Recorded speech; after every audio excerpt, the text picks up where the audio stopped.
Hello, this is Dean Radin, and I'm on Your Superior Self. Hi, I'm Anita Murjani, and this is Your Superior Self. Hello, this is Dr. Raymond Moody, and this is Your Superior Self. Hi, Cultural Creatives. I'm Bruce Lipton, and I'm here to join you with Your Superior Self. This is Paul Selig, and this is Your Superior Self. What's up, everybody? I'm Aubrey Marcus, and this is Your Superior Self.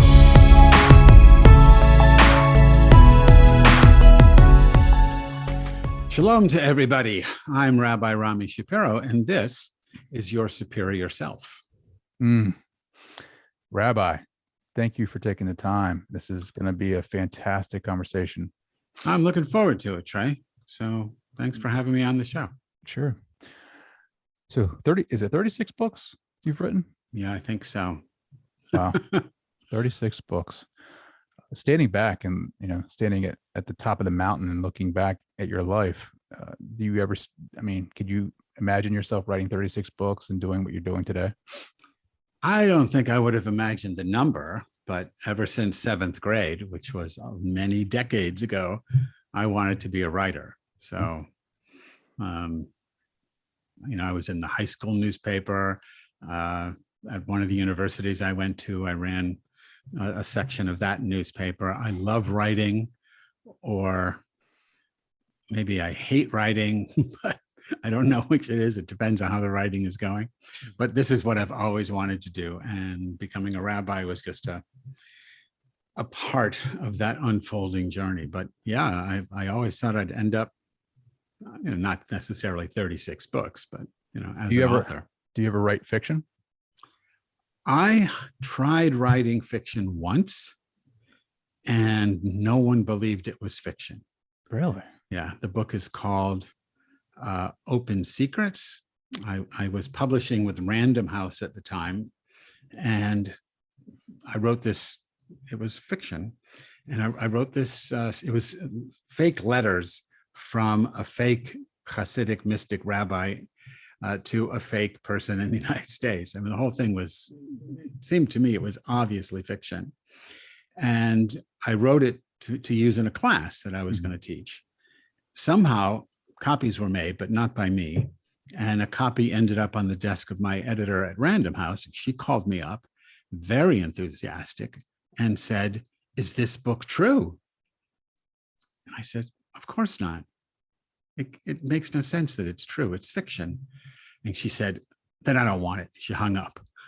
Very abrupt. I mean, she's a lovely woman, but she was ticked off that it wasn't true.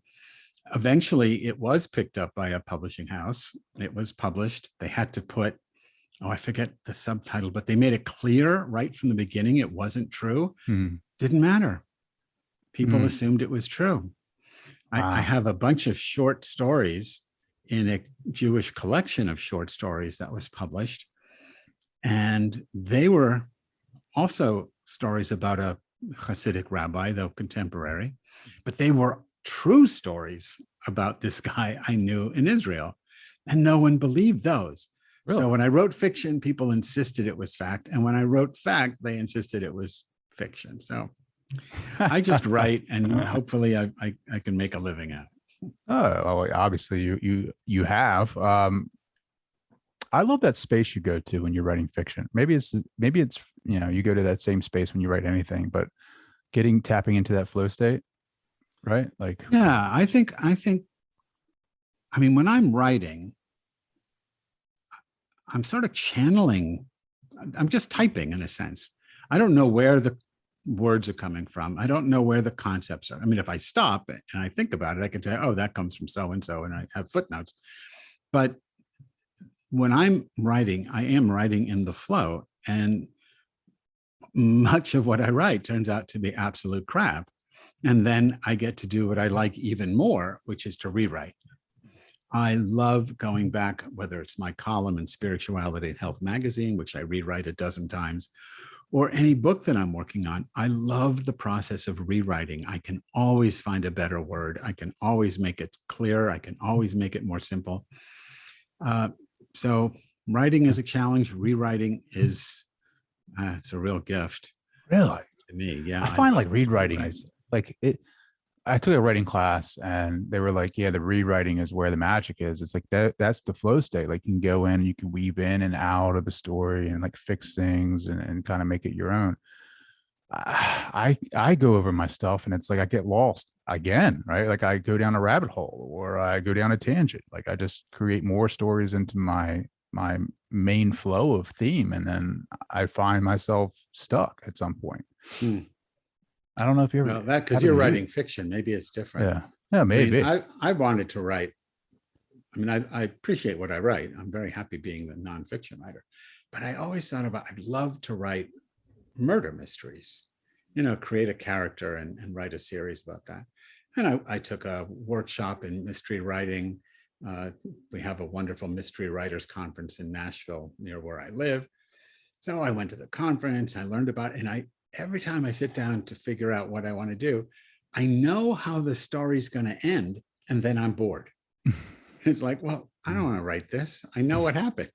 So I'm not entertaining myself. But when I do the nonfiction, I know what I want to say, but I never know how it's going to actually come out. And when I reread the books, which I don't usually do, but sometimes I have to read parts of it for something else, when I reread them, I always notice, oh, I could have made this simpler. My goal is to simplify these things as much as possible so that whether people agree or disagree, they're not confused. Oh, he said X, he meant X, I hate X. That's fine. Or he said X, he meant X, and I love X. That's also fine. But I don't want people to go, wait, what did he mean? Yeah. I'm writing for clarity and not to confuse. Sure. Well, yeah, I've looked at some of your work, and I truly am amazed at the growth or the evolution of your writing. The one thing that I've been become attracted to is perennial wisdom, right? And I don't know if a lot of my audience members know what that is. Could you take a moment and kind of jump into that? Sure. Perennial wisdom is a fourfold truth that's found at the mystic heart of every religion. And there's, like I said, four points. So point number one, everything, you and I, all sanctioned beings, but everything, even things that seem not sanctioned, like the computer or a lamp or a rock, everything in the universe is a happening of one dynamic process. You can call it God, you can call it Brahman. I usually use the word chiyut or chayut, which means aliveness in Hebrew. But there's just this one process and everything comes out of it, just like every wave coming out of a single ocean. That's point number one. We're all waves on this infinite ocean. Point number two, we humans have an innate capacity to awake to this aliveness. Maybe other animals do too, I don't know, but humans definitely have this capacity through a variety of contemplative practices. The third point is that when you awake to aliveness and you realize everything is the happening of God, you're called inwardly. You're not commanded on the outside. There is no external command. It's this internal understanding that you're here to be a blessing. This is the way Torah puts it in the book of Genesis in chapter 12, verse 3. You're here to be a blessing to all the families of the earth. You just sort of, that. And the way to do that is to live basically according to the golden rule. So you just have this, oh, I get it. You and I are part of the same dynamic happening. If I harm you, I harm me. If I harm anything, I'm harming, us. And so not harming becomes the standard. It's just axiomatic. And then the fourth point is awakening to aliveness and being a blessing comprise the highest calling of every human being. So that's perennial wisdom. Why do you think people have such a hard time with that, right? Like, why do they fall back into that big religion idea? Because perennial wisdom puts the responsibility for action and awakening on your shoulders. Whereas, like you call it big religion, I like that term too, organized religion, like big pharma and big government. These are systems that are designed to tell you what to do. They're all about power and control. Whereas perennial wisdom is very liberating. You don't There's no rabbi, minister, priest, imam, guru of any sort in perennial wisdom. There are teachers who understand the fourfold truth of perennial wisdom and can teach you different practices, but there's no hierarchy. There's no patriarchy, thank goodness. No one has control over you. It's your awakening to the reality that we're all part of the same happening. And then you're doing the best you can to be a blessing in every given situation. People don't like being responsible. There's a wonderful book by Erich Fromm written in the 40s called Escape from Freedom. And that's really what we want. We want to escape from freedom. We want to escape from responsibility. So we go to the church and the church says, okay, you must do X, Y, or Z. Or you go to the synagogue or a legal system in Judaism is, okay, this is what you do in this situation. And all you have to do is follow the rules. You don't have to do any thinking about it. You just have to be subservient to the rules. And most importantly, from big religion's perspective, subservient to the rule makers. That is key. Religion is all about power and control. The thing we're talking about, and religion, by the way, just to riff on the topic of your podcast, religion is never about your superior self. Religion is all about keeping you in a very, I don't know if you want to say inferior self, that may not be accurate, but keep you in an egoic state that is fearful, anxious, alienated, and then they can sell you whatever it is they're trying to sell you. Every religion is a cure for a specific disease. I mean, for example, the disease of, I'm talking obviously broad brush, classic standard ideas of religion, but the disease of Christianity is, for most Christianities, original sin. The only cure for original sin is to accept Jesus Christ as your Lord and Savior. The disease that Hinduism posits is the disease of avidya, ignorance. And the only thing that can cure ignorance is knowledge of, of the Vedas and knowledge of the Vedanta, knowledge of the Hindu philosophy, which will tell you the truth, and that will overcome your ignorance. In Judaism, the disease is exile. You're out of the garden. You're wandering around in search of the divine or something like that. And the mitzvot, the commandments, the practices of Judaism are designed to bring you back into contact with God. If you don't suffer from original sin, Christianity has nothing to say to you. I mean, just to go a little bit further on this and see if I can make it clear, the Southern Baptist Convention spends millions and millions of dollars every year trying to convert Jews. I've suggested to them that they should really just write a check, and someone's going to go, hey, I'll take the money and I'll convert. But they get very few converts. And the reason is original sin isn't the Jewish problem. I don't suffer from original sin. You can tell me I do, but that's like telling me I have a broken arm because you want to put it in a cast. I don't have a broken arm. If I did, I would go to you because you can put it in a cast and heal me. They have to sell you the disease.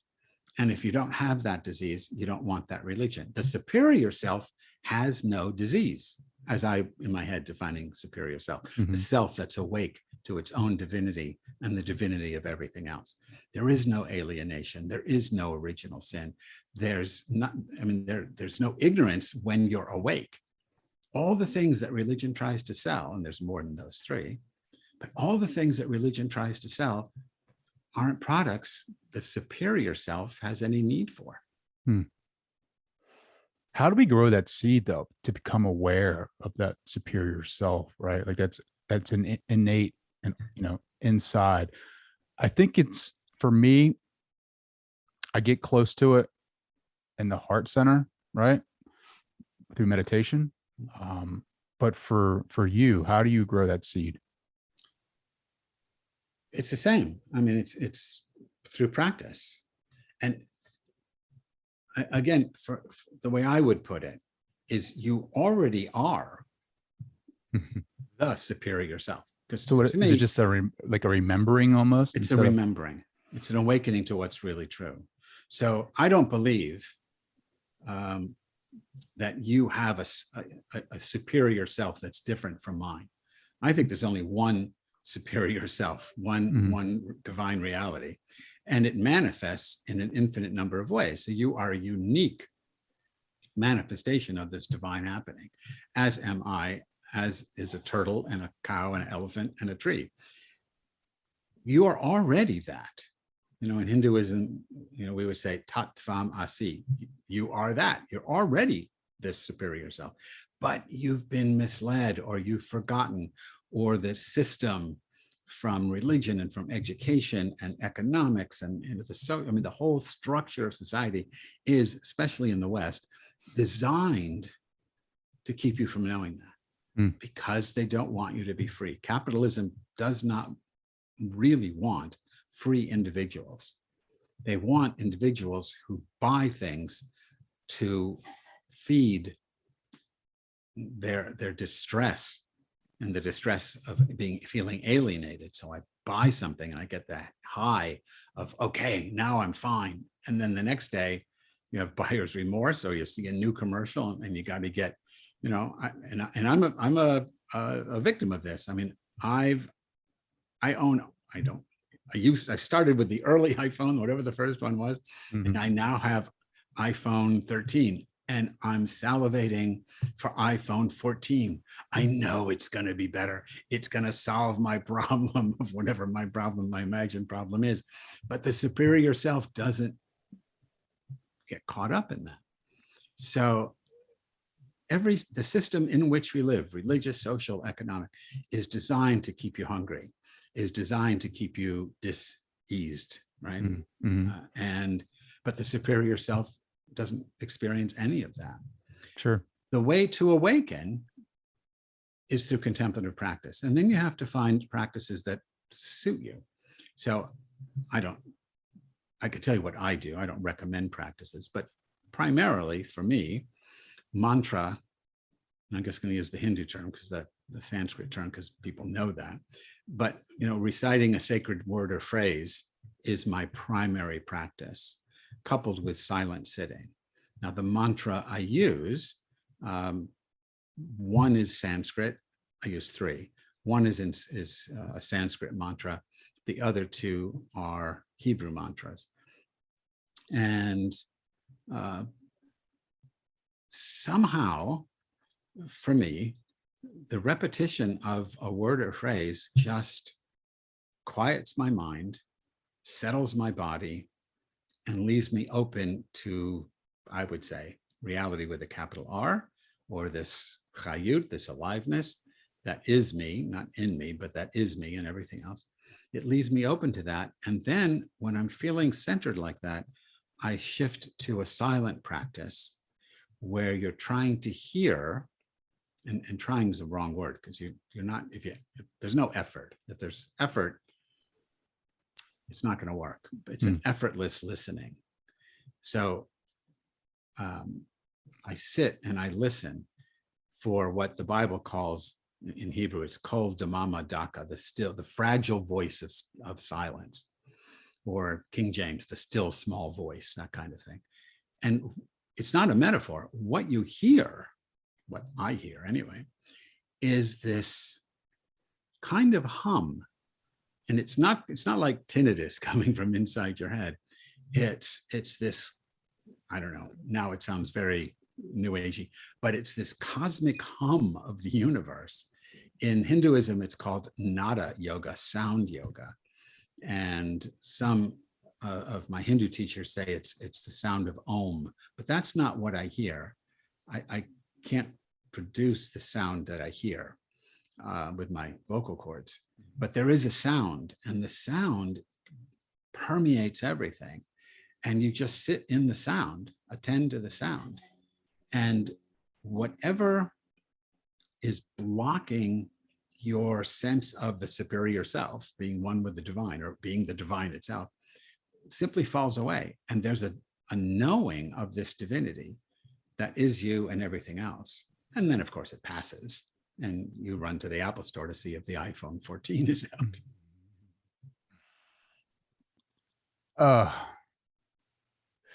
Yeah. I don't know if you've ever experienced it where maybe you've had thoughts pop in to your mind, right? Or a Sure. voice that sounds like your voice, but it's not your voice because you're saying things that that you wouldn't say. I've experienced that.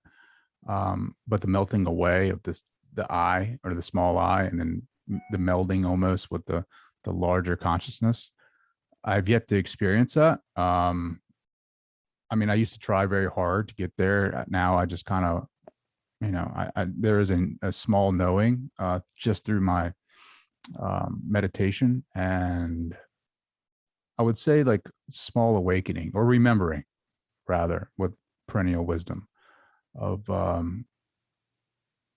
that I'm nurturing that feeling. And the more that I do that, the more that I have conversations like this and just read literature that reminds me of that. It just feels like truth to me. Like I don't have to try to explain it. It just seems like it's true. Yeah. Yeah, I feel the same way. I don't hear, you're hearing a voice. That's your voice. I don't hear my voice.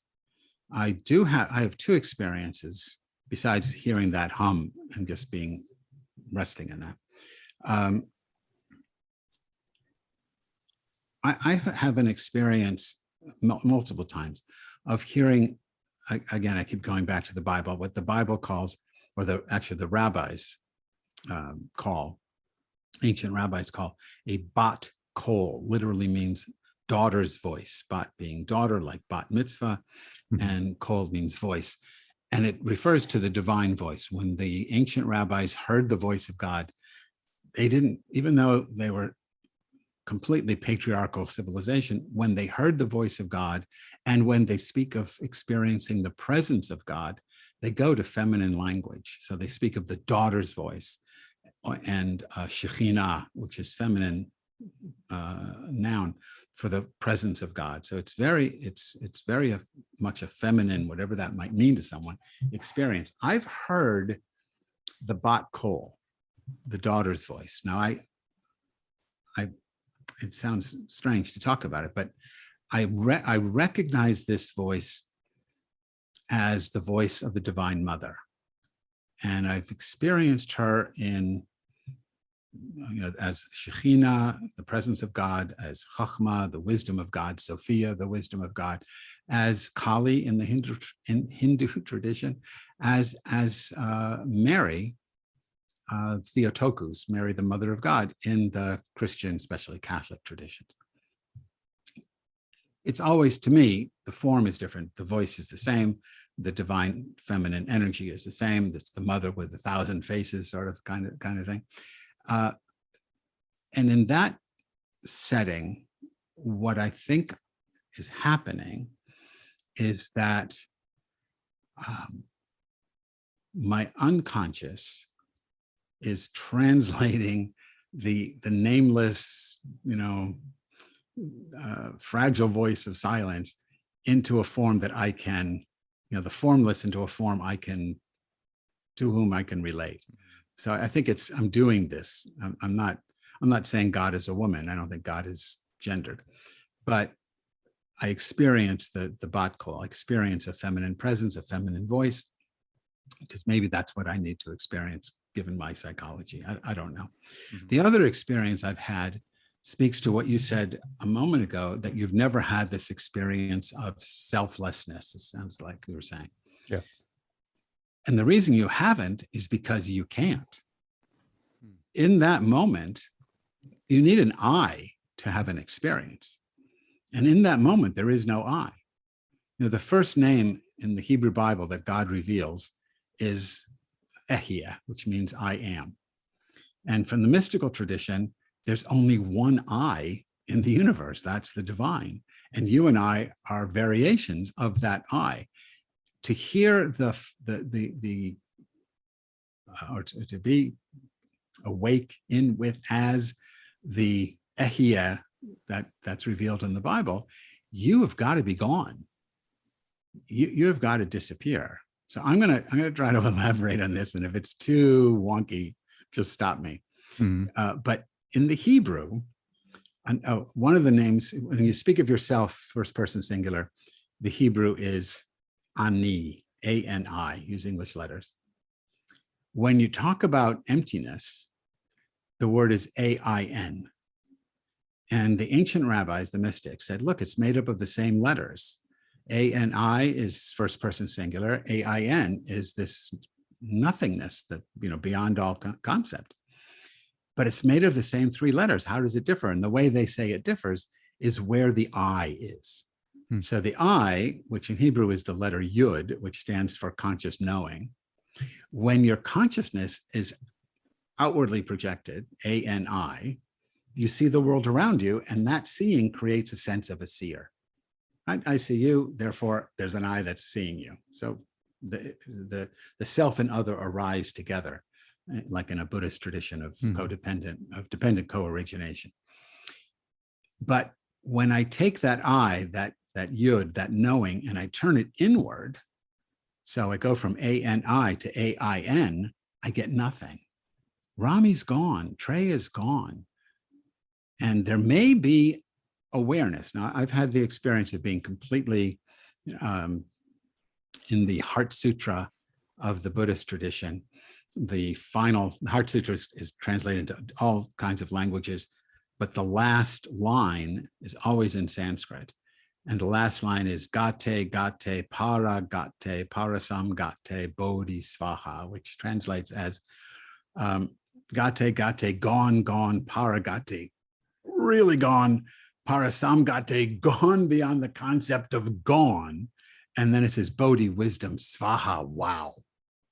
When you're empty of all self, well, period. When you're empty of all self, then this wisdom happens, but you're not there. You're not there to go, hey, I got it. Because if you can say, hey, I got it, you don't have it. So you may, this is a long way of getting back to what you said and saying you may have had the experience, but you didn't have it consciously because you can't have it consciously. Anyone who says, I am enlightened, run for the hills, right? Because that's ego projection. Anyone who says, I've had an enlightenment experience, I'd also run for the hills. Anyone who says, I don't know what happened, I wasn't there, well, I want to talk to that person some more. That makes sense, right? Well, it makes sense to me. It makes Whether sense it really to me when makes sense, I don't know. Well, it does, because now that I think about it, there are times where there is an awareness, like you'll get into this deep meditative state or whatever brain state, and I'll start seeing images, or I'll start seeing like pictures of like a face or something like that. And I'll just see like little weird objects floating by, but I'm not like thinking as Trey, I'm just kind of aware. So like I can correlate what you just said with that experience of awareness. Like Trey's not there, but there is an awareness. I was in a situation once. I have a teacher, I have lots of teachers, but this guy is this wonderful Indian teacher. I won't, well, his name is Prasanna. He never taught formally. He's just an Indian teacher in the Ramana Maharshi school. And he doesn't give classes, he doesn't do seminars, but I met him. We won't have to go into how I did that. But anyway, I met him and I started just hanging out with him whenever I could. And I was in his living room one time, a few years ago, and he's asking about my spiritual practice. And we had been talking about the teachings of Ramana Maharshi. And Ramana Maharshi teaches the practice of self-inquiry, where you follow a thought and you say, well, who's thinking that thought? Or you notice you're feeling whatever you're feeling, and you ask yourself, who's feeling that? And when you ask honestly, you always get a sense of, wait, there's a me that is aware of my anger, but that isn't angry.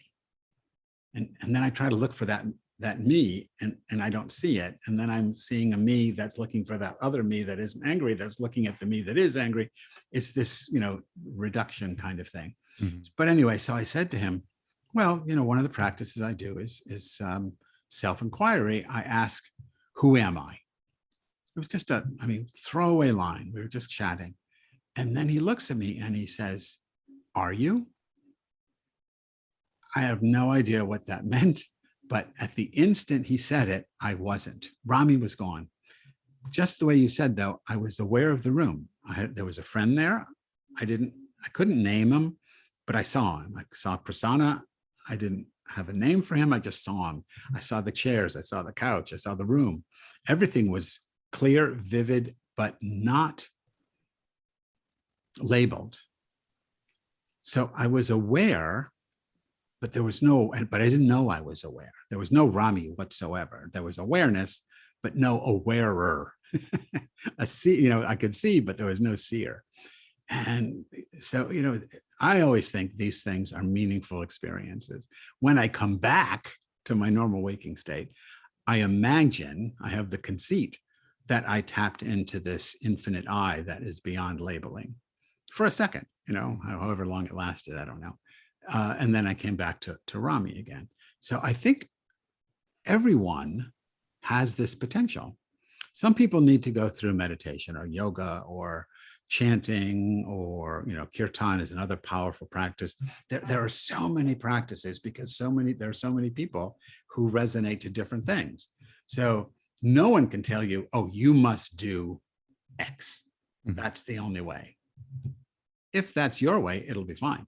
But if it isn't your way, well, don't feel you failed. Try another way. So there are lots of practices because there are lots of people seeking.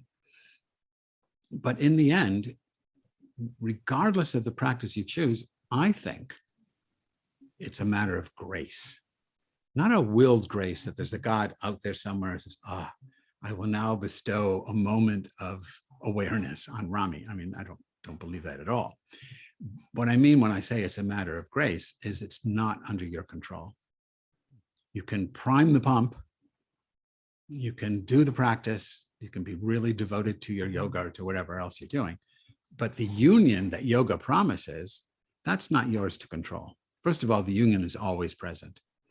What yoga can do is bring you in alignment with what's already true. But forcing that is not going to help.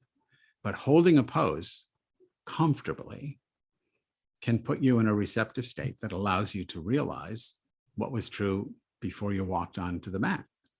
And that is you and the divine are one. I love that. I think for me, it was just like being ignorant to that receptivity, really. Like what you just described, like sitting on the mat, opening yourself up, being receptive to the universe. But we're so used to living in these bodies of the five senses that we expect something to happen or to hear something or to feel something or to taste something or touch. Like it takes us a little bit to deprogram from this, right? And really experience things on an intuitive level. Yeah. And then I think it includes the body, though. I don't think this is a Gnostic kind of thing where the body is the problem. I don't think the body is the problem. I think the mind is the problem. I think we've been trained to have a problem that we really don't have. So it's the insistence, I mean, in a sense, and it sounds a little silly, but the problem is that what keeps me from being enlightened, and by enlightened, I just mean being aware of everything as the divine. What keeps me from that awareness is my insistence that I don't have that awareness. As soon as I stop blocking myself, the natural awareness is going to arise, and it arises through the senses. It includes the senses. It transcends them, maybe, but it's going to be. I think the term is polymorphous. Your entire body is alive to this thing. That's why there's tantric sexual practices, and if the practice denigrates the body, something's wrong with the practice. Sure. Well, I think there's also like trauma, going back, like clearing the trauma out of your body, right? Like I feel like the more that you're resonant with that vibrationally, right, with the mind, body, and spirit, right? Like if you have a lot of trauma and your diet is piss poor and you're numbing a lot of that with drugs and alcohol, like you're just not going to be able to tap into that, right? Like anything really. I mean, I'm so geared up on like clearing the body of like trauma right now, and not just like physical trauma, but like emotional trauma, traumas from my past, not necessarily from my parents, but from society, from sports, injuries, everything, just so that I can be the best antenna for consciousness that I can possibly be. Besides yoga, like, have you found anything for yourself that like clears that type of trauma out of your body? I don't know, actually. I mean, No? I suspect there are traumas I'm aware of, and many more traumas I'm not even, that are in my unconscious or subconscious. So I don't know how to answer that. Mm-hmm. My physical practice, I mean, I've spent years doing yoga, but I can't even see my toes, let alone touch them. So I no longer do that. I mean, my primary practice is walking. I walk miles every day. I find that very, very liberating. But just to go back to what we were saying and taking it from a different, with this trauma thing. I was once at a retreat, and there was this wonderful doctor, maybe a psychiatrist, maybe retired by the time I met him. But he told this story about when he was an intern. And he said he interned at the psychiatric hospital. And I'm assuming the story is true. Well, let me put it this way. The story is true. The point he makes is true. Whether the story is factual or not, I don't know. It's his memory. But this is what he remembers. So he's interning at this psychiatric hospital. And he says they give him the hopeless patients because he's a newbie. They don't want to give him somebody who he could actually do some harm, Yeah. So they give him this kid who has been in and out of institutions his entire life. He's 16 years old. He's really, really caught up in depression. And he sits down with this kid, and I don't know what you're supposed to do. I don't know what the protocol is, but he was just sort of going by the seat of his pants.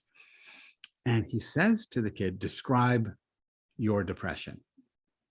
Now, this boy has been in and out of these institutions. He's talked to dozens of psychiatrists. He knows the pattern, he knows what to say. Mm-hmm. This is how I feel, and this is what it is. And he's just going through all these things. I'm assuming accurately describing his depression, but he's running on, habit. And then the doctor says to him, is the you that is describing the depression depressed? Right? So the kid is describing himself as depressed, but the doctor wants to know, is the you that's describing the depressed you depressed? And the kid stops for a second and he says, no. And then the doctor says, I want to work with that kid, not the depressed kid. Let's work with the kid who isn't depressed, who's aware of depression, but isn't trapped in it. That's what we were talking about. That's Ramana Maharshi's approach. That's, being the I that is free from all of being the cosmic I guess, that's free from all the little I's problems. Mm-hmm. And, you can be aware of them. I can be aware of trauma, but the I that is aware isn't suffering from that trauma. So having to heal everything about us may be a distraction from awakening to the dimension of reality that trauma is just a part of the game. Sure. So just listening to you speak and the books that you've written, do you get, and you're a rabbi, do you ever get any blowback from members of your community about the philosophies? No, nobody takes me seriously. Nobody worries about me that they're going to get upset about what I say. There are some people who read this stuff and they're moved by it in a positive way. And I suppose there are people who just can't stand it, but then they just don't read me anymore. When I first graduated from seminary in 1981, I knew, because all these ideas that I'm sharing with you, I had then, I knew that I couldn't do what most graduating rabbis do, and that's take an assistant job somewhere, learn the ropes, and then, after you've interned, in a sense, move on and work on your own. I knew I couldn't do that because there was no rabbi that I knew of who was going to put up with my BS. So I ended up my plan was to start my own congregation. And it's a long story. I was in the Air Force then, I was a chaplain, and I met some people, they wanted to do it in Miami because that's where I was stationed. So I just sort of let people know that I was thinking about starting a congregation in South Florida. And there was a rabbi there, a very big, powerful rabbi there, who started traveling up and down the state, agitating his colleagues and soon to be my colleagues, not to let me come to Florida to do this kind of work. He just felt it was really anathema to Judaism. So there are people like that. He failed. I was there, and my congregation was so small and my focus was on my writing, and it didn't impact him or his congregation at all. So there's no real blowback. If I was more famous and maybe something, or if I had a big denomination or something that would upset other people, maybe then. But I'm a small fish in a very large pond, and no one really cares what I do.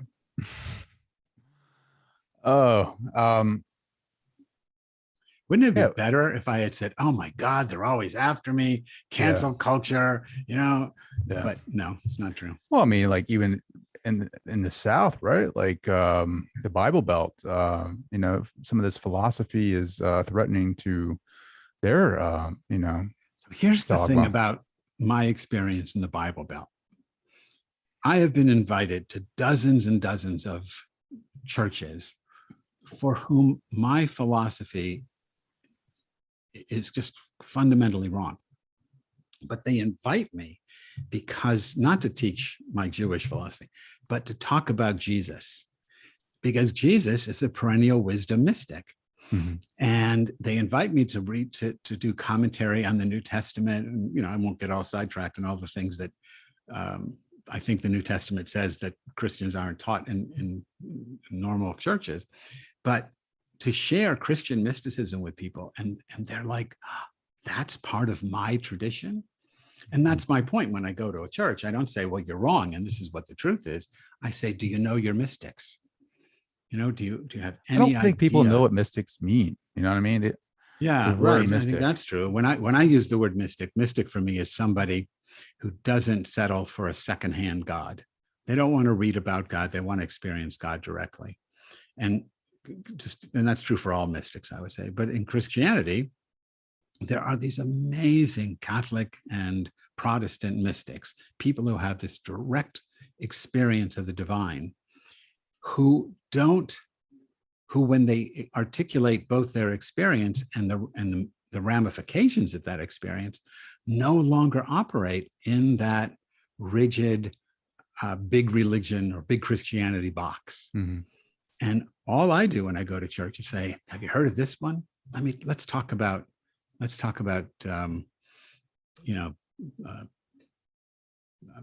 trying now to get sort of blanked out, but Julian of Norwich. Let's talk about Meister Eckhart. Let's look at these amazing, whoever wrote The Cloud of Unknowing. Let's talk about these books, which their pastors don't talk about, probably because they're not interested in them. Yeah. But when they learn about them, let's read the Gospel of Thomas, written around the same time as John, just not part of the official gospel. A lot of parallels, could be actual literal sayings of Jesus. Let's just go with that and see what it might teach us about Jesus. So when you go into a church, even here, and you start to share authentic Christian teachings, just that stuff they've never heard, no, they love having me come. Yeah. Because I'm not preaching to them. I'm just sharing parts of their tradition that for one reason or another has been lost to them. Sure. Aren't we all mystics though? Like if we are a part of the creator, like why couldn't, we should be able to connect with that part of ourselves and receive we those should messages. be. Right? Most people don't want to be mystics. Most people don't want to know their own divinity. They don't, because it's too much responsibility. Most people don't want to know that the person, the homeless person they just passed on the street is God. They don't want to know that. They don't want to know that the people who have a different political view than you do, or different religious view, that they're all equally divine. They don't want to know that. They just don't, because it's too frightening. Mhm. Look, just take Judaism for a second. Mainstream Judaism. My new book is called Judaism Without Tribalism. But if you look at tribalist Judaism, it's all about the Jews. And what do we say? We say Jews are God's chosen people, that the single supernatural outside the universe guy who created the universe looked at all the peoples of the earth and said, Jewish people, they're going to be my precious people. And what did they get chosen for? They got chosen to receive the only revelation from this God, right? According to Judaism, God didn't reveal the Bhagavad Gita. God has nothing to do with the New Testament. God has nothing to do with Dhammapada or any of these other sacred texts. God only has to do with one text. It's the Hebrew Bible. So you're chosen to receive this Bible and the keys to the promised land, a deed, to the promised land that you hold in perpetuity, regardless of who's living there, when.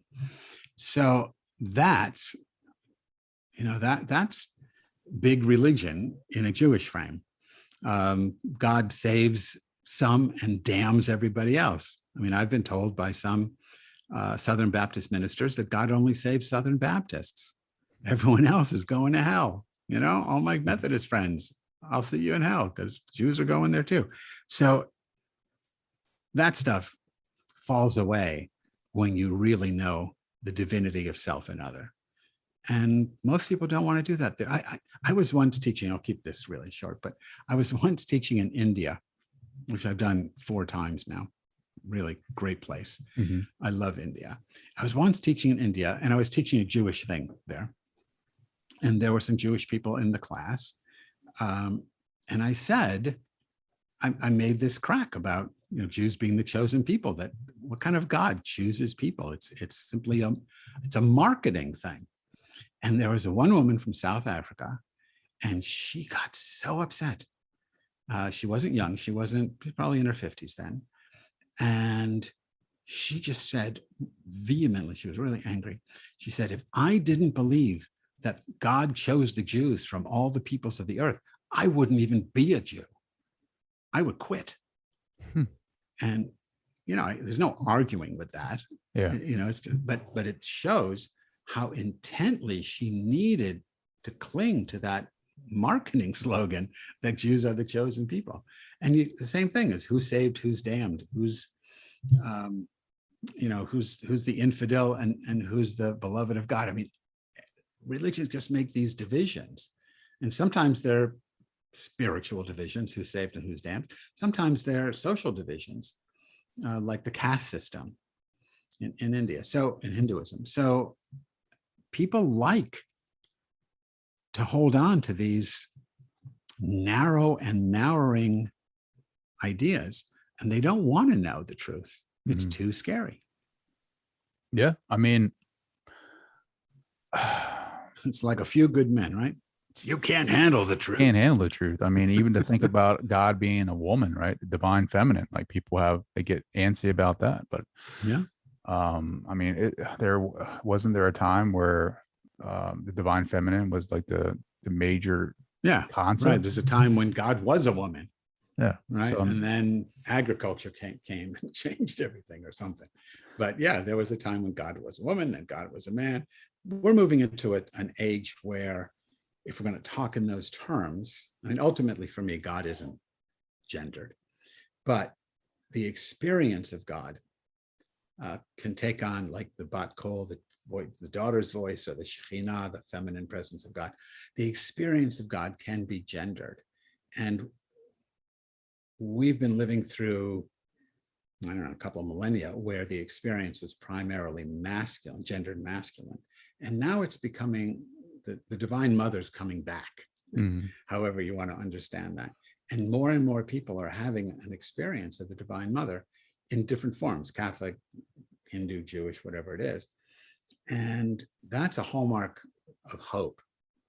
that we're getting a more balanced experience of the divine if you need a gendered experience. And Sure. I've had both. What I love about perennialism is that it puts the responsibility on us to explore that relationship, right? Like to grow that. For me, like I love to be romantic and think about the ancient texts as being passed down from, being the word of God. But it's also like I have a hard time, like, I don't know if these guys existed. I don't know. Like, I take it on faith that this is sacred script. And it's like, how do I know this stuff is true? Right. Like, but that's going inside and like really meditating on it and know thyself and like learning the truth for myself. And I think that's why we're here. It's like, maybe our purpose here on earth is for God to know itself in an individuated form and to realize its true source of power or true essence, right? Like to recognize that. Yeah, you're raising a couple of points. I mean, the last point, that we are a way God gets to know God's own self. I think that makes a lot of sense. The scripture part, though, for me, yeah, it's been handed down, but it has a human origin, which means it has a political slant.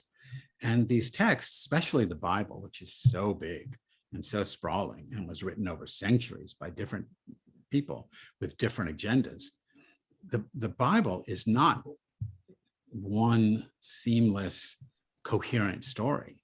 So in parts of the Bible, the God character says, love your neighbor and love the stranger. And then in the book of Samuel, God says, when you go into the land, commit genocide against the 7 nations who are living there. Kill everybody, man, woman, child, cow, right? Destroy their civilization. Make no treaty with them, it says, and show them no mercy. So how can the God who says, love the stranger, then say, wipe out these people and show them no mercy? Mm-hmm. Either God was off his meds, or it's written by 2 different people with 2 very different understandings of what's true. And they all just get put into the same library of books. And then people take it all as literally the word of God, which is ridiculous. Mm-hmm. And I think that's true for any text, that these are of human origin. Now, how do you tell what's true? Because you could say, well, then it's just people writing it and it doesn't really matter. But I think you're pointing toward an important thing about, well, I think it's true. How do you know what's true? The way I look at it, and this is a whole Kabbalistic backstory, but I won't go into that, but that people operate on 5 dimensions: body, heart, mind, soul, and spirit. And that when I read a given text, when I read the genocidal text in the Bible, my body recoils, right? I feel, oh, that's terrible. My heart shrivels, my mind rebels against the idea. My soul is offended. And my spirit is just completely blocked. If I can show no mercy, I have no spirit. If I read love the stranger, my body softens, my heart opens, my mind is expanded, my soul embraces the other, and my spirit realizes that self and other are part of the same divine happening. So check your body, check your heart, check your mind, check your soul, check your spirit. See how it's responding to these texts. And my argument is when your response is one of softening and compassion, you're reading something that's true, you're hearing something that's true. But when it's all constricted and closed, you're reading something that's false, that actually goes against the truth, which is the truth of love and justice. I could talk to you all night. How can people connect with you? How can they find out more about your material and your philosophies and your books? Well, the easiest way, in the old days, I would say go to your local bookstore and you can find my books on the shelves. Good luck with that. But you can go to a local bookstore and order things. You can go on Amazon if you're into Amazon. You can find all my books are online. You can Google me and there's tons of YouTube material. But basically, my self just to get a hold of me personally, that's more difficult. I mean, I'm online. I have a website, rabbirami.com. You can reach me, but I'm pretty much a recluse. So, but if someone emails me, I almost always respond. But if someone looking for a teacher, looking for, spiritual direction, which I'm very interested in and have done in the past, I'm into my 72nd year of life, and I'm looking to do less and less and focus more and more on, walking with my dog and writing books and reading other people's books than I am about, and doing this. I love doing this. Mhm. But, Well, man, this is taking on a student is not something I do anymore. well, let me ask you this, right? And I hate to ask you this deep question with 4 minutes left in our interview, but as you get closer, 72nd year, what is your mindset towards death? So I think what happens when you die is nothing. I think that the dying process is one of letting go of all the blocks to the truth. And in Judaism, it's called, your last breath is called the kiss of God. And the idea is in Genesis chapter 2, when God creates the first earthling, God breathes consciousness into this being. And then when you die, and that's how you're born, God, it's metaphor, God breathes into you and you become a self-conscious divine being. When you die, you sigh and breathe that breath back into the divine. And that moment is called in Judaism the kiss of God. It's supposed to be this ecstatic awakening moment of knowing your true nature as the divine. And then it's like a wave returning to the ocean. You just go back into the process. And while God never waves you again, other waves are arising. And so the consciousness that the superior self that you are is the divine self, and that self doesn't die. What dies is the ignorant, like the ignorant ideas, the ignorant self. That's what dies when you die, and you're left with this aha moment of, oh, this is it, and then you die. Beautiful. Rabbi, thank you so much for taking the time. This has been amazing. Great, my pleasure. You're a lot of fun to talk with.